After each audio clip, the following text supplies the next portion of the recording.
আসসালামু আলাইকুম। আমরা লগে আপনারা সবাই দোয়া করতাম, আর আমি বেশি কথা মাথা জানি না, এর কারণে আমি না করি, আমি বেশি মারতাম না। আর আমার বেদনায় করছে এখন, আর আমি পারি আর না মারতাম। আপনারা সবে আমার লগে দোয়া করবা, আর অন্য অন্য মই মুরব্বী যেহেতু আছেন সবার লগে দোয়া করার লাগিয়া আমরা ইন্তর কাছে অনুরোধ করা যায়। আমার বয়স কত এখন? 80 81। দাদা এখন থাকো। আসসালামু আলাইকুম রহমতুল্লাহি ওয়া বারাকাতুহু। আজকে আমরা এমন একজন মানুষের কাছে আইছি, আমরা ফুকুজোড়া গ্রামের প্রবীণ মুরব্বী। আলহামদুলিল্লাহ বয়স হয়তো 80-র উপরে চলে গেছে, আর উনি অসুস্থ। আল্লাহ যে এইভাবে রাখছেন ওখানে লাখো শুক্রিয়া আল্লাহ দরবার। আমরা দোয়া করি তার লাগি, তাই না আমরা লাগে দোয়া করলাম। আল্লাহ যে এই অবস্থায় রাখছেন লাখো কোটি শুক্রিয়া। এইভাবে আরো তাহকা লাখো বছর আমরা দোয়া করি।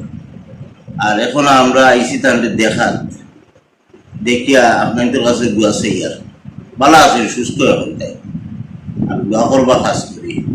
আলহামদুলিল্লাহ ভালো থাকবে সবাই। আসসালামু আলাইকুম।